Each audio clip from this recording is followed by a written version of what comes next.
Guys, welcome back to another video. It's one that I've been asked by hundreds of people to do, project managing. Should you do it? Shouldn't you do it? Do you start out in the industry by project managing if you're deal sourcing? Do you project manage your own flips? Do you project manage your own BRRRs? Well, this is the video where I answer those questions. But first, I'm going on the road with somebody who started out with project management and now they are looking after their own developments. So watch the video, and at the end, make sure you listen because I'm going to be giving my top tips and the pros and cons of project managing.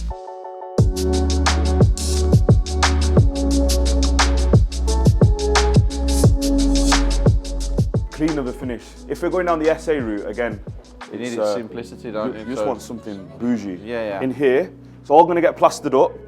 This is going to get studded out to allow a kitchen unit on either side. And then this bit here will just have its own individual single oven underneath. We're going to put a brand new window in, but the window is going to be one big piece of glass in the middle. And the two sides and then these are going to be the openers up on top. So this is just going to be fixed. That's going to be just awesome. And then you got the park opposite. On a summer's day, mate, this view is mental.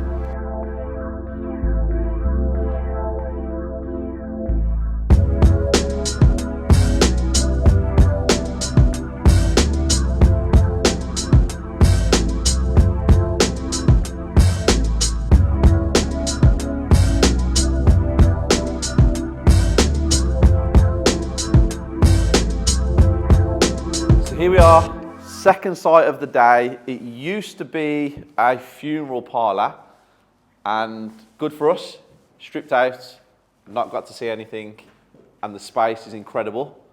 Thank you for inviting us down. Not a problem. Do you want to introduce yourself to everybody so they know who you are, please? Of course. My name's Seth, local lad here in Manchester.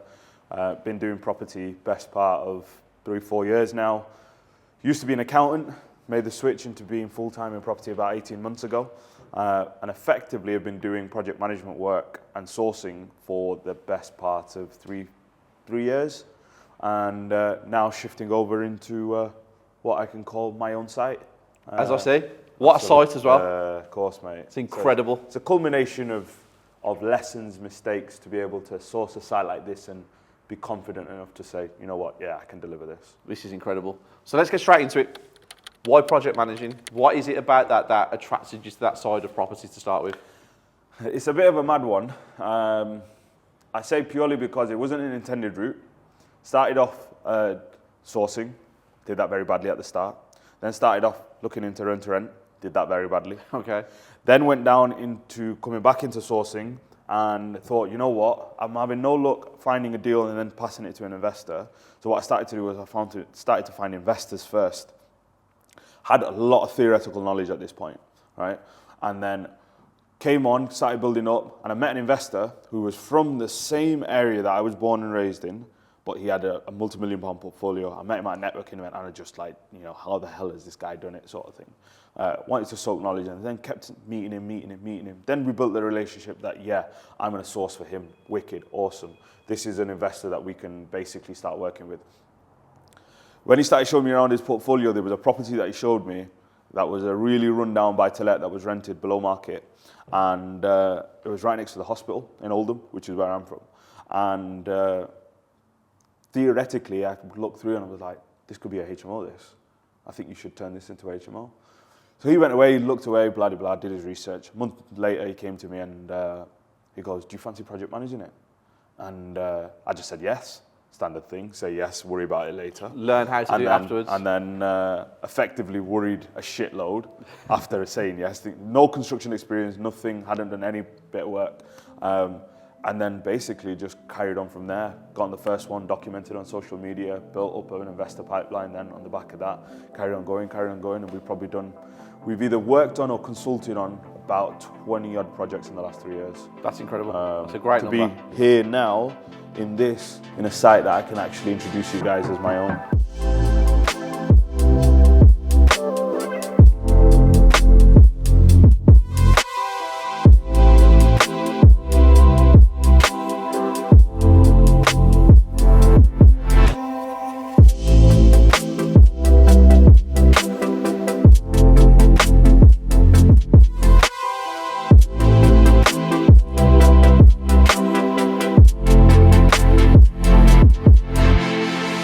things there that people who watch this video can take note of. That was massive what you just said. One, you said yes to learn yourself.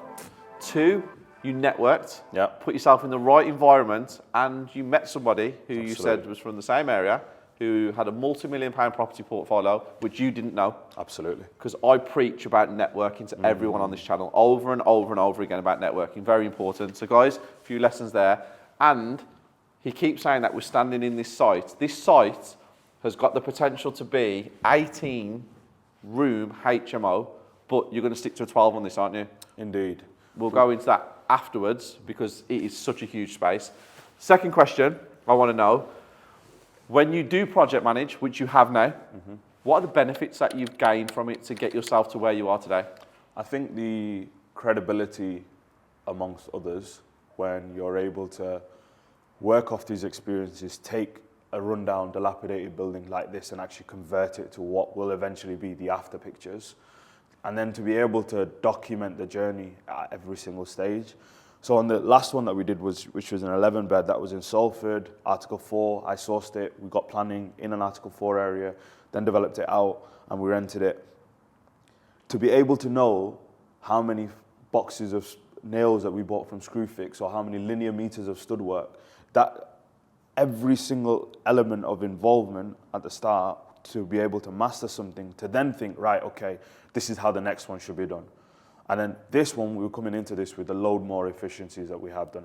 So I think project management has definitely shown me a side that I think I'll be able to scale for my own stuff now, with this being the first one of a partnership.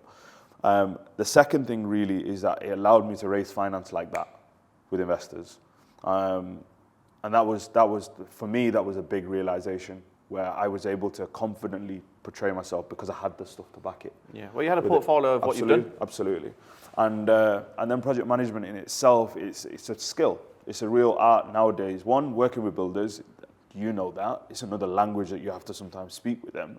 But to be able to understand how that works and to take something from plans and structurally structure something to a level where it is now. So we're able to deliver projects now a lot more cost effective than what most people would be doing with a mains contractor, because we've got a network of individual trades that we now throw on this. So we'll hopefully have roofers on this in about 2-3 weeks. While that's going on, we'll be planning the inside, and it's just the way that we can do it. Yeah, you've got a system, haven't you? So 100%. All the projects that you've managed, you have physically seen from start to finish how it should work, in what order it should be done, and like you said, you know everything that needs to be done. You know the price of things. 100%. You know when someone's taking the mickey a little bit. 100%. You know when contractors are trying to pull the wool over your eyes. When I was at your last project, I saw the relationship you had with some of the guys on site. They're very friendly. You've got to do it, and I think they seem to respect you, which was massive. Which is big. There's nothing worse than being someone's mate and then not being able to have a difficult conversation. And you have to have that fine line with trades. Yep. With all these guys, I know every single one of these lads. I know what their kids are called. I know where their kids go to school. I know what's what. I know when someone's unwell. It's giving birthday treats round when it's someone's daughter's birthday. It's really, really, really handy. The key thing really is that one thing that I've learned from a project management side is there's really sort of 3 or 4 ways that you can do it. The most extreme way is you get a mains contractor who supplies and fits everything, and he does everything from start to crack. The opposite end of that is you do individual trades on pure labor and you supply everything. Nails, whatever, bloody bar. The other thing that you've got is you can choose to supply selected material. So from Salford, that was a 360 grand build. What we figured out was from all of the materials that we sourced, 15% of the materials made up 90% of the cost. The other 85% of the materials, so whether that be nails, threaded bars, hangers, whatever it might be, whether it be nails for the roof, as opposed to just looking at the slates or the timber, that allows you to then focus, right, okay, where can I drive real efficiencies? If I can focus on those big bits to save money, because it takes no longer time for you to order a box of screws than it does to order 1,000 plasterboard. Yep. Exactly the same amount of time. But the cost saving you can have by shopping around for 1,000 plasterboard versus saving 40p on a box of nails is massive. Yep. Right? The other side of it is then you work with individual trades who then supply and fit everything for their trade. Plasterers come in, they're supplying the boards, the nails, the scrim, the beads, the bags of plaster, whatever it might be. So you've got real 4 ways that you can look at it, and we mix and match between the 2 in the middle, where we choose sometimes with our joiners and with our roofers, for example, we'll supply all the slates, we'll supply you all the timber, whereas with the plasterers or even with decorators actually, we'll get them to buy, because as much as I can go and buy, they're buying paint week in, week out. The prices that they get, even if they're making money on you, are probably cheaper than what we can buy of course, ourselves. So you've got to really look at what's the wins and make sure that, can I have 4 sites of these running on at the same time and actually stay sane enough to do it all? Yep. So, and I've only learned that over the amount of experience that we've had. What are some of the things that you need to be aware of before you agree to project manage a site or a development? You've got to be able to problem solve like mad. You'll come to a site in certain scenarios where something, let's say the site needs to be ready for decorators tomorrow, and the lads before that, or your labourers on there before that, needed to make sure that the whole site was clean. You've turned up, the site's not clean. Decorators are coming tomorrow. You either have 2 decisions. You push the decorators back, or you pick that brush up yourself and you start brushing up. So there's certain scenarios that you have from that perspective. One, the big thing there is shit goes wrong every single week. There's never a week where you don't have a problem that you have. Like the last site that we had, the skip guys turning up late, which means that we've got rubble outside, which is not good, because it means that the lads then have to spend more amount of time to put that waste back into a skip when they could just be throwing it into a skip. Yeah. So small little challenges like that, you're constantly having to firefight. The other thing really, from a project management side, that's crucial, is you've got to be really, really in sync with how long certain things take. Because there's nothing worse than you having in your head that, wait a second, for you to rebuild that wall, it's only going to take you 2 days. Why are you charging me 1,500 quid labour for that? When really you don't understand the amount of prep work that needs to go in before they actually start laying bricks and making sure things are level. And will it actually take 2 days? Do you know what I mean? So those are challenges that I had at the start, yep. Which in experience now, it allows me to project plan a little bit more efficiently and know, right, okay, he's going to be on that wall for that long, right, okay, we can crack on with bits on the front. We know that we're not going to be crossing each other. And in some scenarios, when you do a big project like this, it's actually much easier to project manage than a smaller one. Because on a smaller one, it's more easier for a site to feel claustrophobic. Plumbers are on one side, electricians on the other. Plumber walks out because there's someone in his way all the time. He can't focus himself on a room. Whereas this one, we try to look at these projects as individual units. So this project that we've got one project, which is the externals. You've got one project, which is the communal hallway that runs through. You've got another project, which is just the ground floor. And you've got another project, which is just the first floor. I know full well that if upstairs is powering ahead, I've already got a price of my joiner for the communal hallway, the upstairs, and the downstairs. If he has to come in for just the upstairs, he knows full well that I've priced for just upstairs separately and I've priced for downstairs separately. And it just means that you can push certain areas. Well, you're mitigating your outgoings by Absolutely. Getting them to do it in the way that you're doing 100%. it. So it's very intelligent, and a lot of people don't understand that. This is why project managing isn't for everybody. Absolutely. Because some people just jump into it and go, 3,000, 4,000, 5,000 project managing fee on a house, let's say, and they jump into it head first.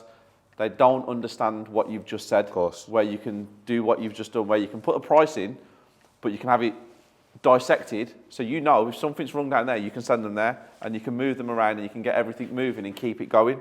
Very intelligent, and it's quite, sorry to be rude, I'm not being disrespectful, but it's quite refreshing to see someone like you, because a lot of people that I go and see don't understand this. They don't get it, and when I have a conversation with them, it's quite difficult to have that conversation because they don't understand the level of what it takes. No, you've got to appreciate that side, because ultimately this is the most crucial bit.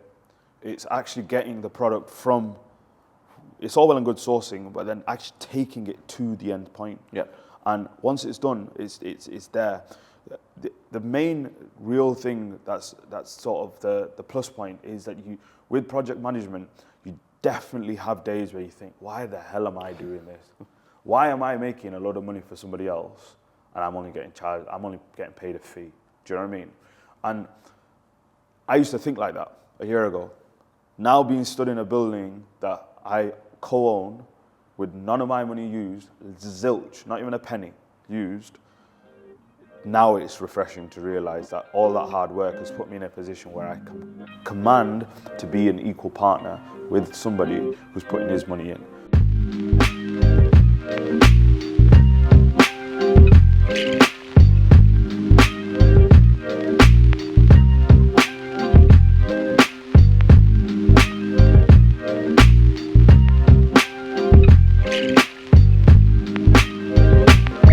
Now we're going on to something that I know you're very big in, HMOs. What are some keys to finding a building or a conversion that you can do into a HMO? What do you look for? The big thing generally tends to be transport links. If you're around motorways, in Manchester we've got the Metrolink, which is just our overground tram network. What you've also then got is amenities nearby, whether that's places of work, whether that's hospitals. The big thing, I love hospitals generally, because you generally tend to have a bit more of an affluent community living around a hospital. And generally speaking, a lot of your tenants will generally come from a hospital as well, whether that's doctors, whether that's nurses, and they're all the right type of people that you want in there. They're working long shifts, they're working random shift work, so small things like making sure that you haven't got the same type of job role within a HMO. So not everyone's going to wake up at 7 in the morning to have a shower. People are going to be doing night shifts, so they might be having a shower in the evening, sort of thing. So you've got to think of all those little aspects as well. And then once you've done that, what I did was, when I first started, was I started looking at Google Maps really, and started pinpointing all these little amenities that were there. And suddenly you found little pockets within towns. Big question. This is one of the main things that the members always ask me. Article 4. Birmingham, have a blanket. It's all around Birmingham. There's nothing you can do. Explain what Article 4 is first, and then how do you go about getting permission for a HMO in an Article 4 area? So, Article 4 generally, the term Article 4 as we know it is more related to HMOs. Yep. However, Article 4 is basically when they put a restriction on a permitted development right of any kind, whether that be from offices to whatever, but we know it and it's more commonly known as for HMOs. You have a standard use class, which is C3, being able to convert that into C4, which is HMO, with permitted development is when you have 6 rooms or less, or 6 unrelated people or less in a property.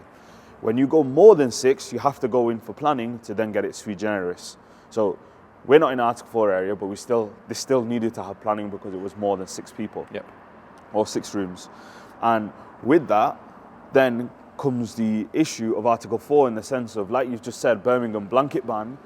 Article 4 has been put in for a reason, right? Whether it's a controlling measure, a preventative measure, you've got to figure out what that was in for, right?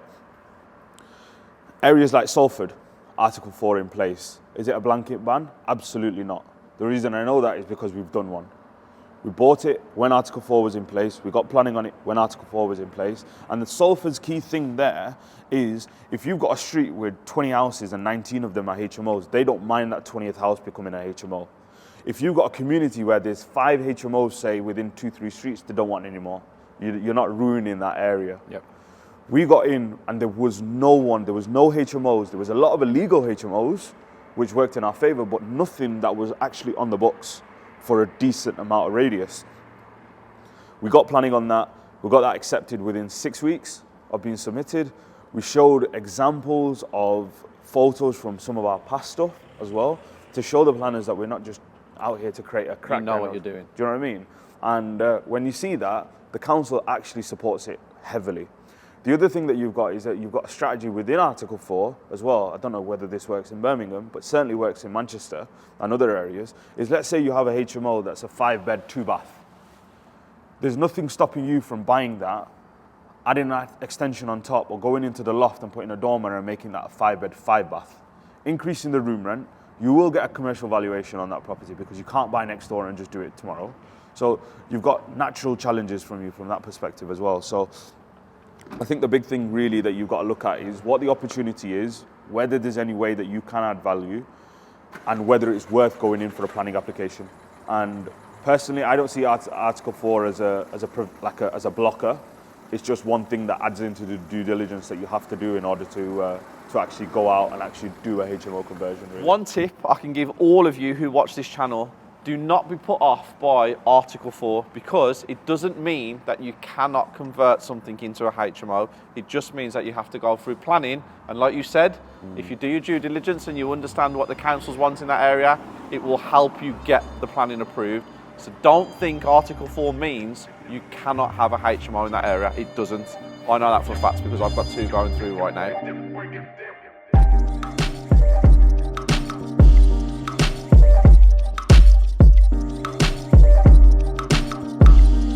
Would you buy a building like this, and while it's going through the conveyance in the legal stage, can you apply for planning for a HMO? You can apply for planning for a HMO even when you don't own the building. Yep. You can do whatever you want, right? It all comes down to the risk appetite that you have as a developer. Have you secured this site in any form of way? I know people that have done it with options. I know people that have done it with exclusivity agreements to say that the vendor can't sell this without going through them, or selling it through them in any form of way. I know people that have exchanged on a building and then naturally the completion exchanged with a couple of things that need, or subject to certain things that need to be done for the completion.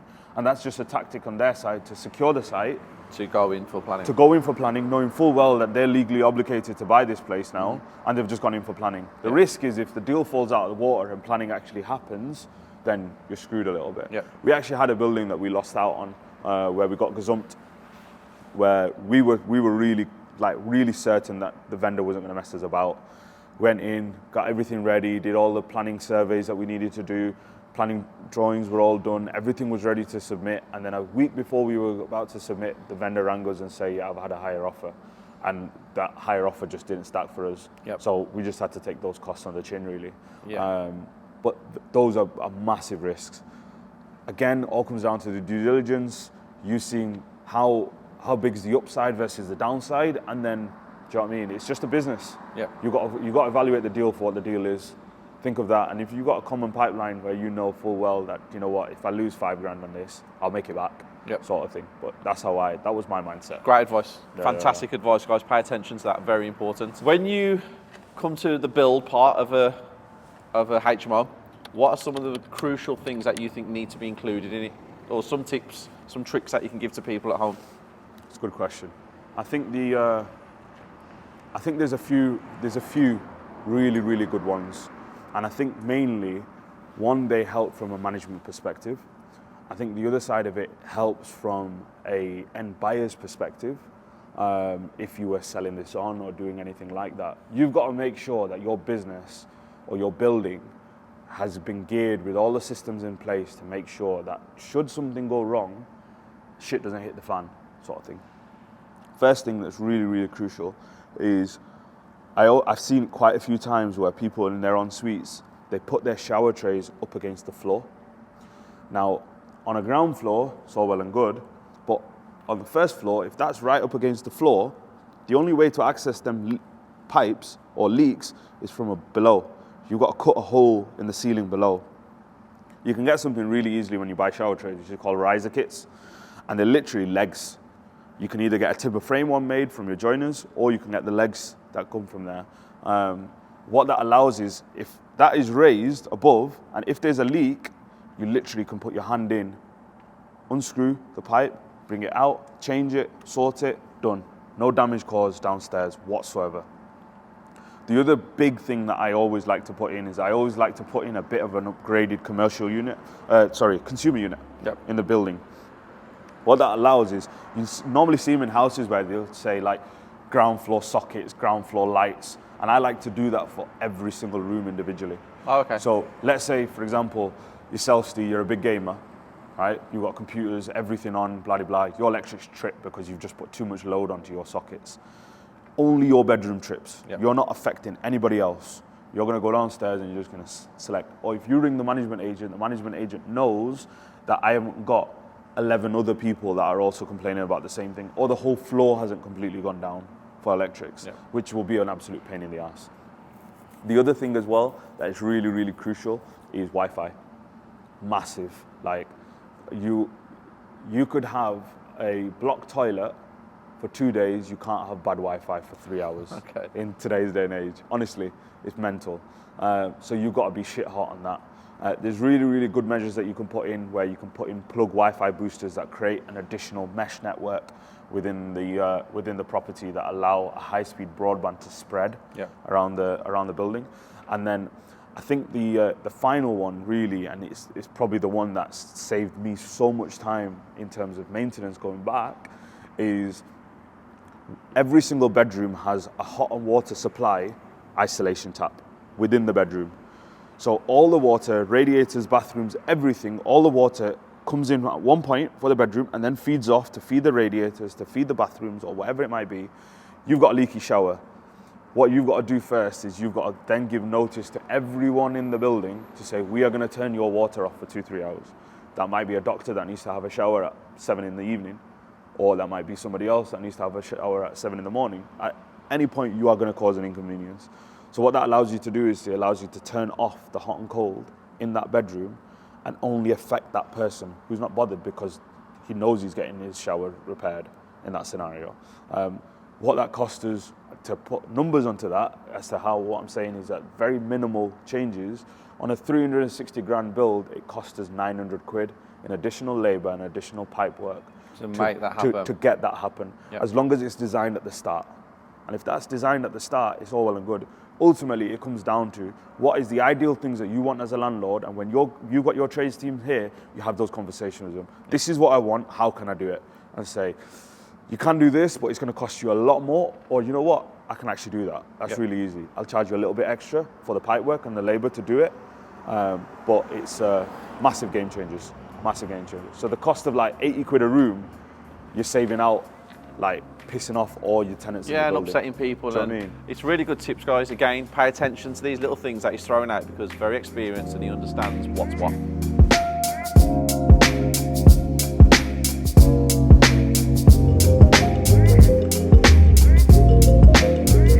And finally, the question that I know was number one when I told people I was coming here was commercial valuations. Experience that you have with them, if you don't have any, if you do have any, and what are some of the ways that people can buy something, can get a commercial valuation as soon as they have done the renovation? The first thing generally is, can you buy the next door neighbour's house and do exactly you have done, or can a layman do that very easily by putting up some stud walls, adding some doors and that sort of thing? If all you're doing is, let's say you've got a 2-bedroom house with 1 bathroom and you've made the bottom reception room into a bedroom, are you going to get a commercial val? Probably not. If you bought a 2-bedroom house and dropped all the floors and added a dormer in and made it a 5-bedroom all-en-suite, literally by making a complete structural reconfiguration, by making the whole building a shell, then you stand a very good chance of getting a commercial val. As soon as you get over the point of going for 7 bedrooms or more, which is the planning for sui generis, then most likely you are going to get a commercial val. The calculation of that differs to each area. Generally speaking, it's gross rent times by an income multiple or a yield, and then you minus off whatever the costs are, generally speaking about 25%, and then that comes back to whatever your commercial val will be on that site. But the information of the income multiple is done from comparables, is done from mortgage brokers that have got experience in that area, have done HMOs in that specific geographical area for you to be able to realize. There's all well and good putting a number in a spreadsheet, but it's then being able to actually prove that on the back end when you get the value.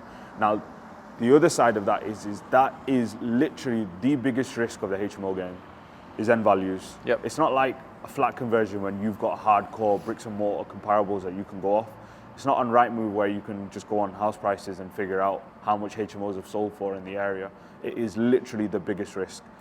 You could get down valued even when you're crystal clear. You can get up valued. Do you know what I mean? Generally speaking, it's a real. I won't even say it's art. Borderline part of me would think it's luck of which value you get on the day. Okay. Do you know what I mean? One thing I can give you guys as a tip as well, very important. When you are doing a revaluation, trying to get a commercial valuation, or you're doing a valuation trying to get a commercial valuation, sometimes it's best to run the HMO for about 12 months, maybe 16 months, then go in for your valuation, then there's a massive chance you will get the commercial valuation that you were looking for, because it shows you have numbers to back up your spreadsheet theory. It's very important, that is, guys. So there you have it, project management, HMOs, 2 sites that I've seen today, and this one, I can't wait to come back and show you guys the end products of this, because this is going to be insane. This is amazing. Thank you for joining us today. The knowledge that you've shared is definitely going to be beneficial for a lot of people out there because they love HMOs, so thank you. Anytime, mate. Really appreciate it. Thank you. There you have it. Information from somebody who's very experienced in project managing. Seth is somebody that started out as a project manager and now he's gone into his own development, as you've just seen. So please take the information he gives you and use it correctly. But now I'm going to give you my expert opinion on project managing, something that I think is a massive topic in the industry that not many people talk about. So we're going to start with the pros. Now, the pros of project managing. Number 1, you get to learn what it takes to do a full refurb, renovation, back to brick. You get to learn the step-by-step process. You get to learn organisation is key. You get to learn how to deal with contractors individually. You get to understand their mannerisms. You get to understand timescales. There's a lot of pros from project managing, but it's not for everybody, because some people think it's very, very, very simple. It's not. If it was simple, we would all project manage. The easiest way to project manage is to make sure you are organised, you have a schedule, and you understand the cost and the time scales of things. These are super, super important parts of project managing. Now, if we go on to cons, some of the things that you don't really want to happen, but they will happen. If you're not organised, you will end up with contractors that are very, very angry, because everything runs on a time scale, a step-by-step program that is designed for a renovation to be successful. Now, imagine if you're project managing and you are the person that is organising delivery of the materials that are needed, because you're trying to save money. That's what a lot of people take on project management for. If you are not organised, you will put every tradesperson behind schedule. Once they're behind schedule, they're not going to be your friend. They're going to go off onto other jobs. You're going to lose them. They're going to lose faith in you. It's very important that when you project manage, your organisational skills are on point. Secondly, it's time consuming. You have to be on standby all the time, because as we all know, in developments, there is always a problem. Something happens, something occurs, tradespeople don't turn up. You, as a project manager, are on a time scale as well. So you have to meet these deadlines. Now, if each tradesperson's not turning up, it's your problem. You have to get someone in to replace that person, which is not easy. It's a very, very, very difficult job. Also, project managing from a distance. So if you're project managing for a property in Liverpool and you're based in Birmingham, imagine the amount of time you have to put into these project management deals, whatever you've done, however you've worded it with the person where you're in control. You have to make sure that your time is worth the amount of money you're earning. I hope that this video has helped a little bit. If you want to know more, these are the kind of videos that are on my app all the time. And yeah, very educational for you guys. And it's something that I want to start putting more on YouTube. So I hope you've enjoyed it. If you did, hit that like button, subscribe to the channel, and I will see you soon with another video.